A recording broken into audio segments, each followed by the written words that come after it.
Ahora hablamos de China, Rusia e India en el marco de la guerra. Aquí está nuestro compañero Emil Chireno. Emil, buenas noches, qué gusto. Buenas noches, querido. Un placer para mí estar contigo por acá, como todos los martes.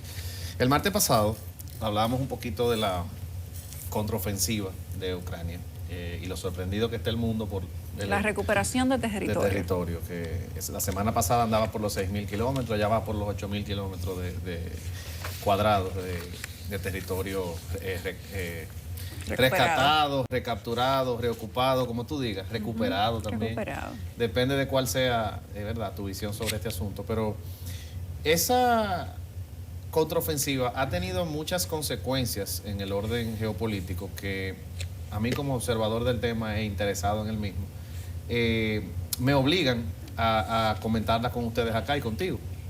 Y la primera de ellas es que ¿con quién se reunió Vladimir Putin semanas antes de la invasión de Ucrania? Con Xi Jinping. Y ahí fue que dieron esa famosa declaración unificada que decía, pública, que la amistad de Rusia y China no tiene límites. O sea, que es una amistad sin límites. Ese grado de bonding, como dicen los americanos, de compaginación, te dice a ti que China obviamente sabía lo que iba a pasar en Ucrania y tácitamente apoyó la posición de Rusia. Pero eso se hizo en un contexto en el que recuerden ustedes televidentes, se pensaba que esa guerra iba a ser rápida y que por la gran fortaleza de Rusia frente a Ucrania, pues era un asunto de días. Iba a ser una conquista, como decía Putin. Una conquista rápida, una operación militar especial, como él le llama todavía hoy a la guerra. Bueno, pues 5 meses después la historia es otra. Y obviamente no ha sido un fly al catcher indudablemente Rusia ha sufrido muchos efectos negativos con esta guerra. En el orden económico, porque ya sabemos todo el tema de las sanciones, que no han sido tan efectivas como se pensaban. Pero en el orden militar también se están perdiendo miles de vidas. Las estimaciones de los servicios de inteligencia ingleses, porque ni los ucranios ni los rusos hablan de cuánto mueren, ninguno le gusta hablar de eso en la guerra, ponen los números de muertos de Rusia en 80.000, los de Ucrania en 40 o 50.000. Nadie sabe si es verdad. Pero lo cierto es que eso ha causado, lo que ya hemos dicho muchas veces en otros programas, el impacto de los precios de energía eléctrica, del gas, el petróleo. Pero ¿quiénes son los socios principales de Rusia en este contexto? Son la China y India. ¿Por qué? Porque son los compradores más importantes de petróleo ruso. Petróleo y gas que no se está vendiendo ya a Europa, ni a Estados Unidos, que importaba, de hecho. Mucha gente eso no lo sabía. Entonces, sorprendió mucho que hace 3 días, en una reunión de un organismo regional que se llama el Foro de Cooperación de Shanghái, adivinen ustedes quién lo patrocina, que se dio en Uzbekistán, hubo 2 comentarios públicos, uno de Narendra Modi, el primer ministro de la India, y otro del propio Putin, hablando de China. Y el de Modi esencialmente decía, señor Putin, este no es un momento para tener una guerra. No estamos viviendo en tiempos en los que se necesita una guerra. Usted debe explorar el camino de la paz y del diálogo.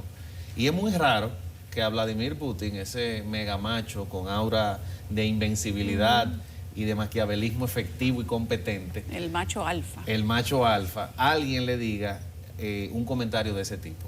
Pero también Putin, en otro momento, en ese mismo evento, públicamente dijo que él reconoce las preocupaciones que tiene China con el curso de esta guerra. O sea, ha habido, por lo menos respecto de lo que está pasando, un distanciamiento que ya es público y evidente entre India y China respecto de Rusia sobre el tema de la guerra. Eso yo no creo que sea algo que cambie de manera significativa el curso de la guerra, pero sí te dice a ti que Rusia está cada vez más aislada. ¿Y quién es el gran ganador? Me encantó un análisis que escuché el otro día de Farid Zakaria, un columnista que me gusta mucho cómo piensa, aunque a veces no la pega. Pero China gana como quiera en esto. Porque la idea de China no es que Rusia gane la guerra. A China le importa poco eso. La idea es que eso genere en Occidente, y específicamente Estados Unidos, que obviamente es el rival importante en esto. Una baja, desunión en Europa, OTAN también con problemas, pero OTAN está más fortalecida que nunca. De hecho, tiene dos miembros nuevos. Europa está sufriendo, sí, las embestidas económicas de un invierno que se acerca y un abastecimiento de gas incierto, y eso vamos a ver qué va a pasar ahí.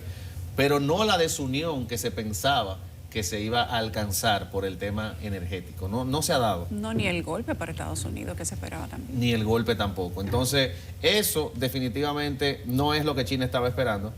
Pero, aun si Rusia pierde y no logra lo que quiere, el hecho de que Rusia esté sancionada y aislada hace que los chinos ganen. ¿Por qué?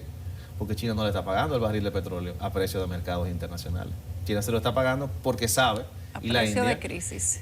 Correcto, que Rusia tiene un problema para exportar su petróleo. Entonces, eso es algo que beneficia en el plano económico a los chinos, que necesitan evidentemente grandes cantidades. Lo triste de eso es que Rusia se está convirtiendo poco a poco en la gasolinera gigante de economías mucho más grandes que la suya, para la que ella se ha vuelto un actor de segundo plano y no de primer plano. Eso es lo triste en términos económicos. Y yo creo que eso va a significar para mí un declive muy significativo de la relevancia que tiene Rusia, ruso, claro, sí, en el mundo. Que al final es lo que a don Putin le interesa. Correcto. Don Putin vive del poder. Correcto. Y de la capacidad letal que los demás entiendan que él puede tener. Correcto. La capacidad letal y también la capacidad geoestratégica, el tema de jugar las cartas y hacer que las cosas salgan como él quiere. Pero indudablemente eso no está pasando. Pero Putin vive de su imagen, Rusia vive de su imagen, de esa imagen de fortaleza, de esa mitología de la KGB, que ciertamente era cierto que él fue un agente, pero no era James Bond tampoco. Pero Putin vive de eso, de montarse en un oso y de que le hagan muchas fotografías, de que lo vean ya cuando él ha derribado en karate, porque él practica artes marciales, cuando ya tiene al otro en el suelo, pero no se ve la pelea, el desarrollo de la pelea. O sea, Putin es un hombre que vive de su imagen como líder. Él tiene una imagen de líder macho alfa que él la explota en beneficio de él y de la imagen de su país. No olvidemos que Putin elevó una imagen de Rusia que estaba en el suelo. Correcto. Y lo logró, o sea, lo logró con una... No, y elevarle el patriotismo a los rusos también. Sí. Entonces, si Putin pierde esa admiración que él tiene, que yo entiendo que se ha visto, le han dado golpes a esa admiración de Putin, eso podría, cuando él lo asimile, primero hay que ver si él lo asimila, pero cuando lo asimile, ciertamente eso podría hacerlo pensar sobre las conversaciones que ha tenido con China y con India. Eso es correcto, eso es correcto. Y quizás por esa imagen construida de poder y de macho alfa y todo lo que muy bien tú relatas, es que él y Xi se llevan también. Muy porque bien. Xi es lo mismo versión china. Exactamente. El Mao Zedong moderno. Claro. Ahora el 16 de octubre es el Congreso del Partido Comunista y a él todo el mundo sabe que es el primero después de Mao que lo van a dejar un tercer mandato y sabrá Dios hasta cuándo. Hay un documental excelente en Netflix que se llama La historia de Xi Jinping. Ah, mira, hay que buscarlo. Está excelente ese documental, véanlo. Habla de cómo Xi Jinping llega a ser el líder que es y de todo lo que tuvo que sacrificar. Xi Jinping tuvo que darle la espalda a su propio padre, que fue sacado, como estaba un líder presidencial aquí en la Casa de la Anunciación, así por la puerta de atrás. El padre de Xi Jinping fue afuereado del Partido Comunista o del PSC, como le dicen algunos, y fue hasta torturado. Y Xi Jinping tuvo que negarlo. Públicamente en la cara de su padre tuvo que negar a su padre que era un líder del Partido Comunista. Y se hace un recuento de todo lo que hizo Xi Jinping para convertirse en el líder del PSC. Es un documental muy interesante. Mira, para que la gente comprenda el contexto de cómo se llega a ser el líder del Partido Comunista, el presidente de China, y además por qué hace tantos amarres que parecerían insólitos o fríos. Se puede entender bien después de eso. Pues mira, lo voy a poner en mi lista. Yo estoy esperando un podcast que va a salir la semana que viene de la revista The Economist. Son 8 episodios de 1 hora que se llama El Príncipe.